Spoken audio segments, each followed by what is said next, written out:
Hi, I'm Lewis Lee, and this is Guitar Lessons with Lewis Lee.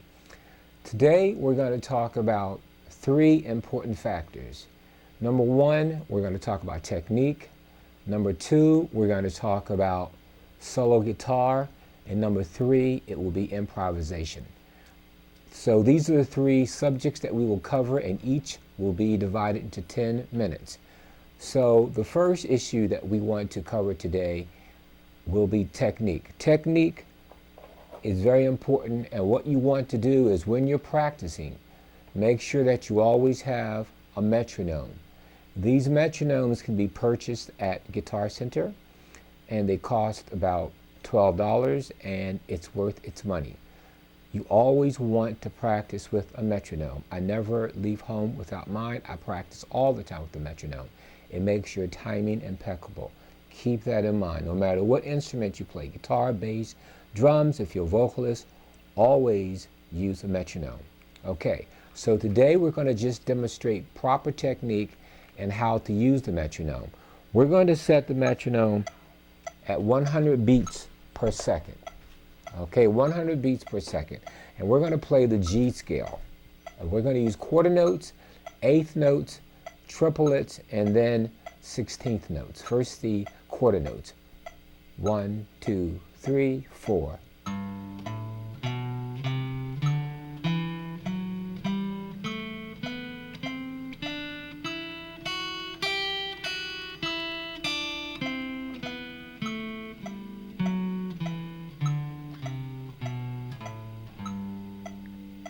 Okay, eighth notes. 1, 2, 3, 4.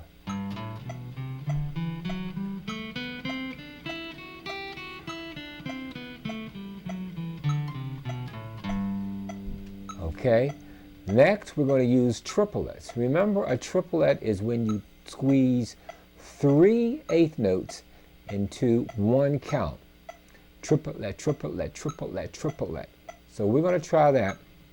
1, 1, 2, 3, 4.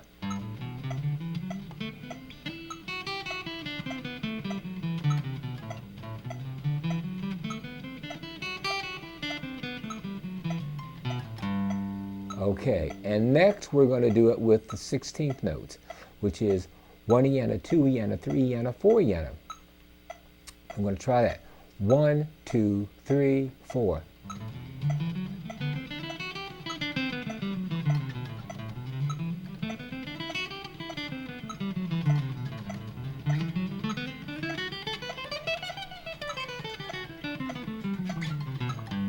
Now, if that's too fast for you, you can slow it down to 80 beats per minute, which I'll demonstrate that.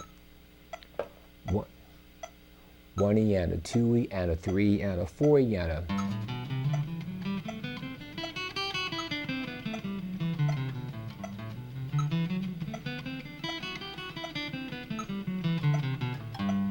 Okay, or if that's not fast enough, we can take it up to 120, which is 1 E and a 2 E and a 3 E and a 4 E and so on. Okay, so you can do it as fast as you want, but always start off slow. It's like in weight training. You want to lift. If you're lifting weights, you want to be able to do at least 10 reps of a weight that is comfortable for you. So if you're practicing with the metronome, you want to have a speed that is comfortable for you. Now, granted, sometimes you have to warm up, and warming up is very important. That's why we have this part of the lesson, which is the technical part, which is the technique, which is to warm up. So here again, I know after I've done this for about maybe, let's say, 20 minutes, my speed increases.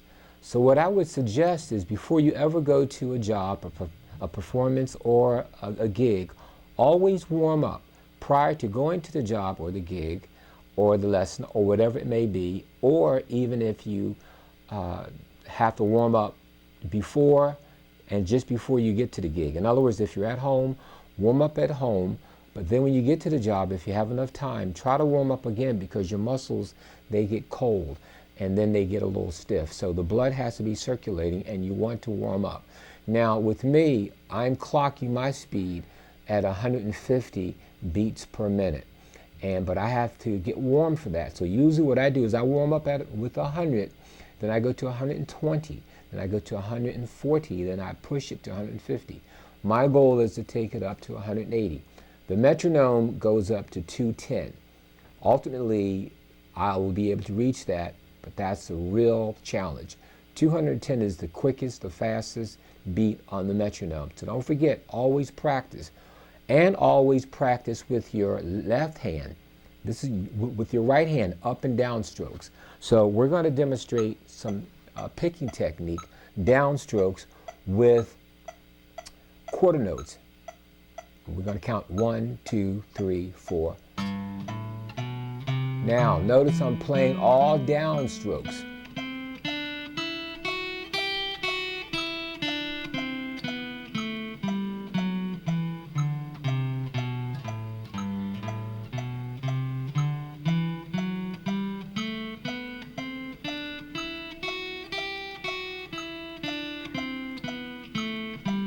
Now upstrokes.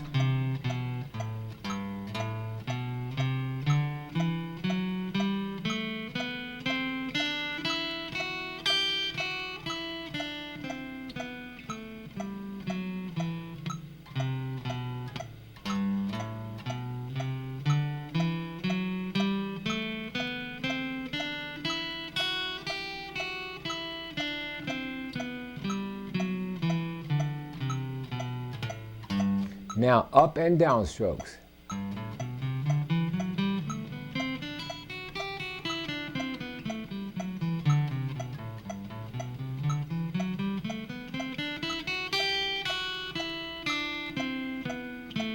And I did say quarter notes, and I mixed in the eighth notes. Once again, 1, 2, 3, 4.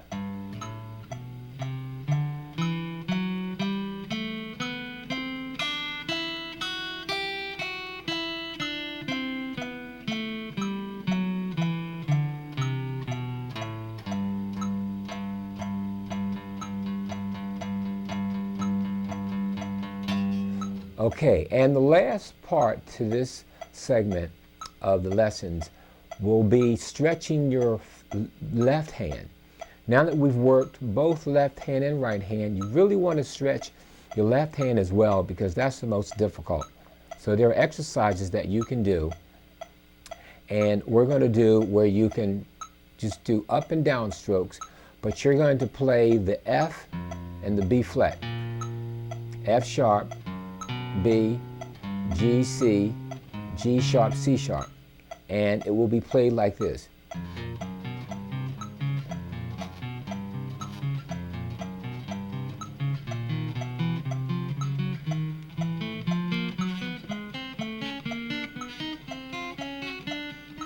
Now what I did was, after I had played the first two strings, the sixth and the fifth string, I proceeded to go higher up, and I went to the G sharp, to the A sharp, the D sharp, and so on and so forth. So let's continue this. Let's do the first,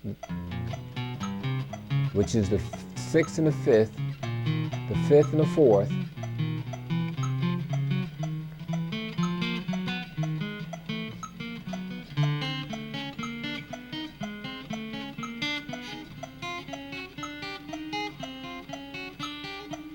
Okay, and so on. Then you come back. 1, 2, 3, 4. And keep your fingers planted. What I mean by that is keep your fingers on the guitar neck. This helps with the dexterity and your coordination. A lot of times if you raise your fingers, it takes strength away and it distracts from your strength on that one finger that's trying to play that note. So you can play better if all 4 fingers are on the guitar neck. So that concludes the first section, which is a technique. We're going to turn this off, and then we're going to come back with solo guitar. Thank you. Hi, this is lesson 2, which is solo guitar.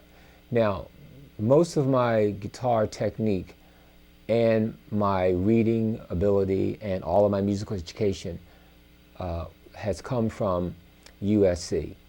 I graduated with a bachelor's degree in jazz studies and I have a master's in education. I did my thesis on the cerebral cortex. Most of my information had come from Leonardo da Vinci, left brain, right brain. Having said that, I was fortunate enough when I was working on my master's degree to study with one of the greatest guitarists ever lived, Lenny Breau. And I was fascinated. He was teaching, giving a master class at USC. And he was charging $125 an hour for private lessons after the master class. And a lot of my friends were signing up for 2 or 3 lessons, but I didn't have that money. So one evening, because I was a monitor, I had work study, and I was just locking up the facility. I saw Lenny, he had stayed late, and he said, "Hey, what's your name?" I said, "Louis." He said, "How come you haven't taken any lessons?" I said, "Oh, well, I've been real busy, blah, blah, blah, blah, blah." Trying to make up a story. He said, "You can't afford it, can you?" I said, "Oh, yeah." He said, "Come on in. I'm going to give you a free lesson." So we went into the practice room, and what I thought was going to be a half an hour turned out to be 4 hours. And we were laughing and joking and just having a wonderful time. And I learned a lot. And he asked me for my phone number, and I gave it to him. And that was it. After he had finished the master classes at USC, I guess he had gone to wherever he had to go, and he wasn't there anymore. So about 3 or 4 months later, I get a call. It's late. It's a Friday night, 11 o'clock. I'm practicing. And I get a call. It's Lenny Breau. And I said, "Hello?" He said, "This is Lenny." I thought it was my friend Mike Parsons or Steve or Alan Cohen or someone like that. They said, "No, this is Lenny." So I said, "This is Lenny." So I hung up.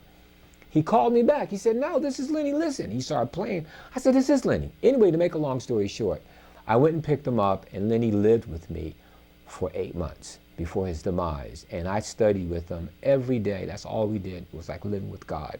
And no disrespect religiously. It was just that's how profound it was. In the essence of what I learned when I was staying with him, there are certain chords that he taught me that no other book has addressed yet. They're not the Mel Bay chords, which are okay, or the David Baker, or any of the other books that are written. Those generic chords, these are specialized chords. So each lesson that we have, I'm going to focus on those chords in the second part.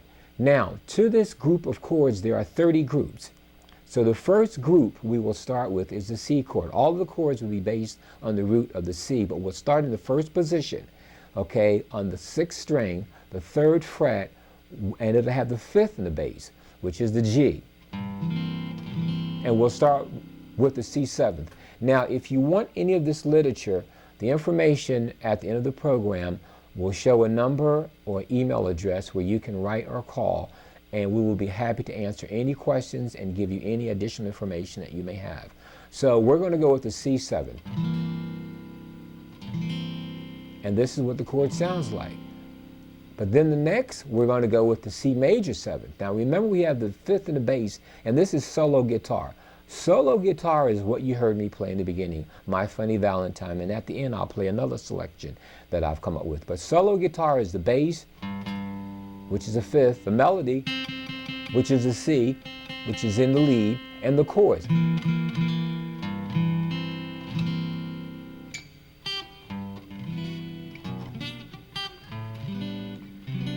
Okay, so you understand that. So right now we have a C7, then we'll go to a C major 7th. Now what changes? It's the B flat, which is the 7th, the minor 7th, to a B natural. Then we'll go to the C minor 7th.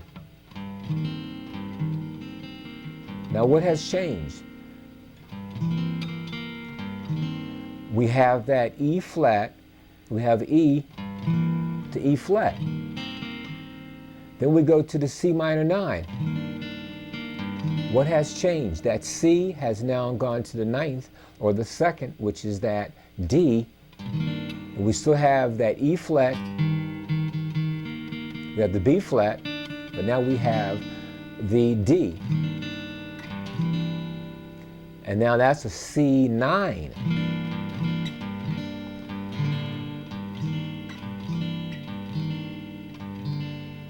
Pretty progression.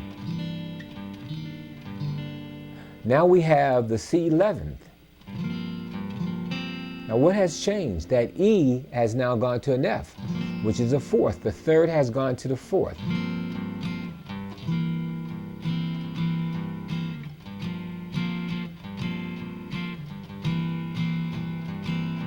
Now you might have heard this progression in the Mel Bay books. They play it like this.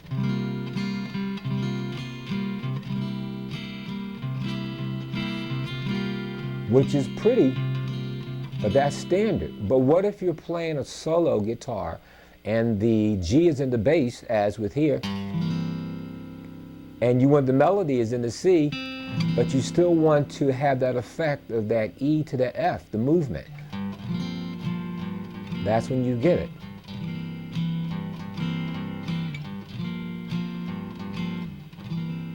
Then we have the 13th. What is the 13th? You have a D, and you have an A. This is a little bit of a stretch. A C13. A lot of you may make it like this, or in the Mel Bay book, it's played, or the David Baker. But in the Lenny Breau, he puts that bass, that A, if the melody is in there. Now remember, each group of chords there are 12 or 13 different general chords that are covered in each group. This is a group. C7, C7, C7, with a different note in the bass. G in the bass, B flat in the bass, the C in the bass, the E in the bass, okay, but different notes in the melody. C in the melody, E in the melody, G in the melody, B flat in the melody, and so on and so forth. So these chords can be altered. You can flat the 5, or raise the 5, or flat the 9, or whatever, but that's advanced. We're going to cover the basic chord study. Now, there are 30 groups, so that means that there will be 30 lessons, and if you miss a lesson, you can always contact the distributor. The number, email address will be on the end of the showing of this film, this lesson, and you can contact for any back lessons that you may need.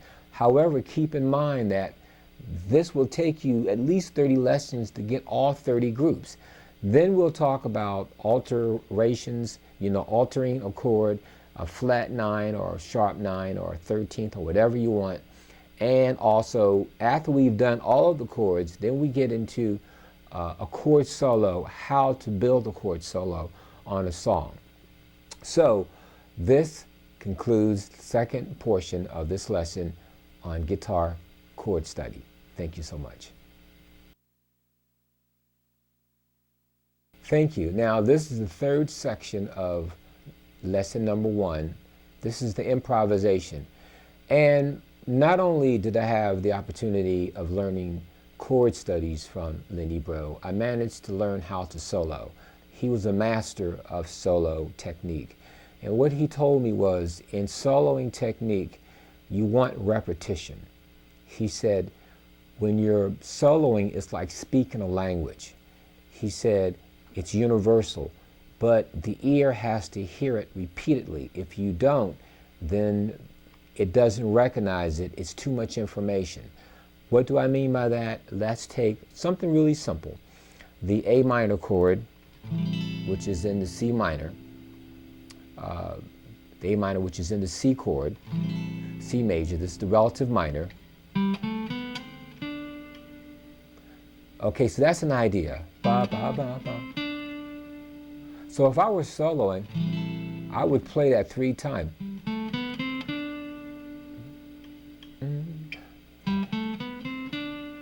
Two, three.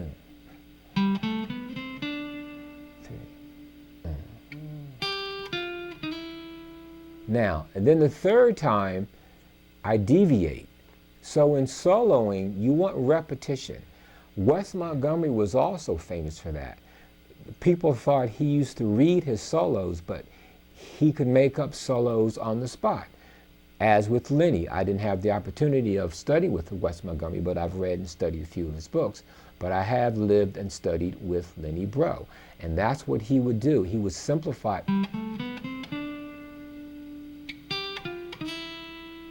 Okay, that's a deviation. That's when you change it.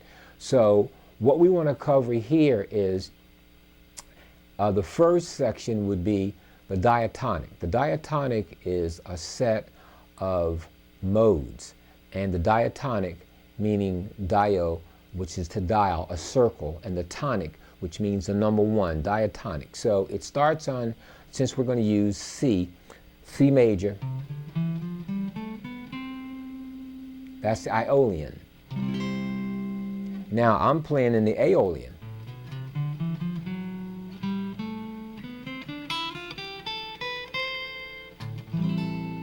These are modes. We can't cover all of the modes in this lesson, so each lesson we will address the modes, then we'll get into advanced scales, harmonic minor, the jazz minor, the melodic minor, all kinds of scales. You know, Lydian chromatic by George Russell, which is an outstanding also approach that I've studied, you know, and there's just so many scales, a chromatic scale, the diminished scale.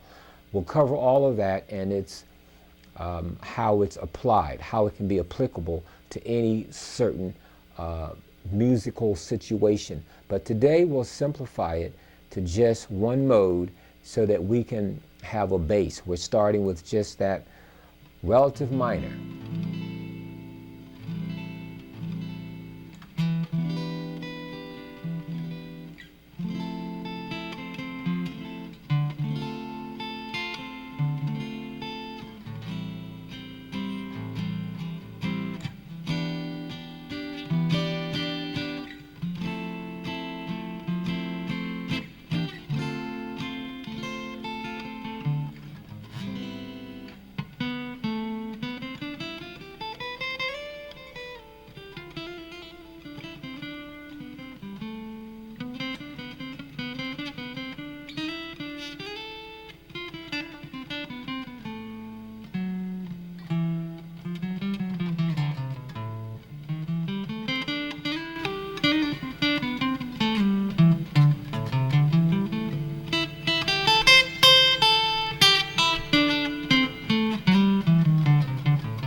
Now, so that was improvisation. I'm just simplifying it, not playing too fast, but just having a little fun. When you practice, you want to always practice and have fun.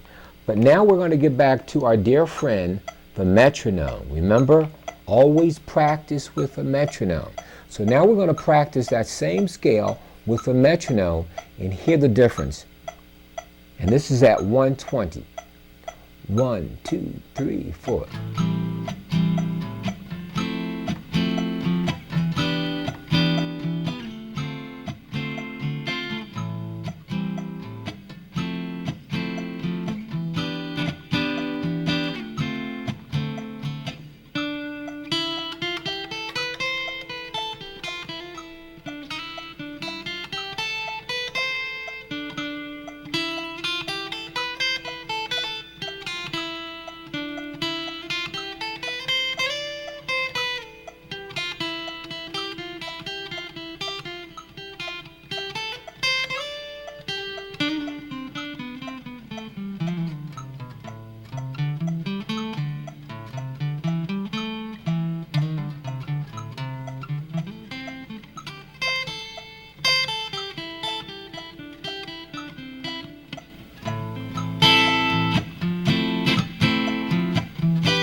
Okay, now, so what we're trying to demonstrate here, what I am trying to demonstrate, I should say, is just basic technique.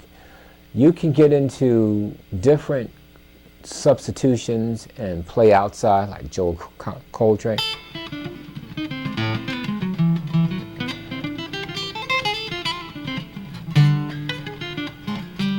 Or you can play inside, which is the diatonic. Or you can play George Russell, which is bebop. All of these different styles will be covered. But this is the fun part. When practicing, you want to, here again, just to recap, you want to always brush up on your technique. Technique is very important.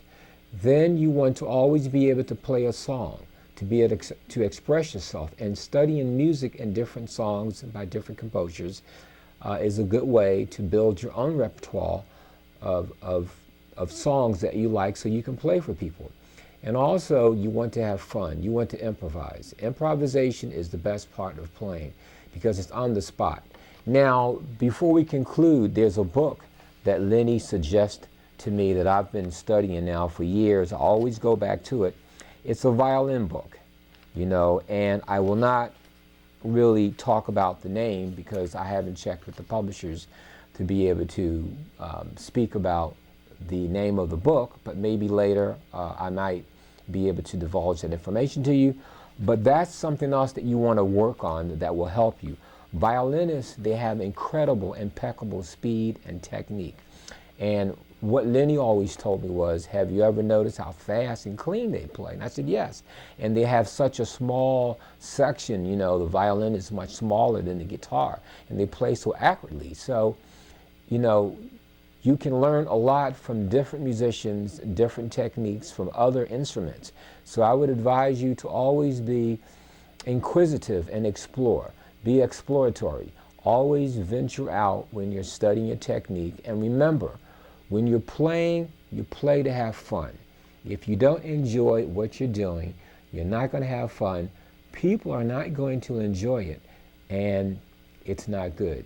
So since music is universal, try to make it fun. When you play, enjoy what you're doing. That concludes our lesson for today, and thank you so much.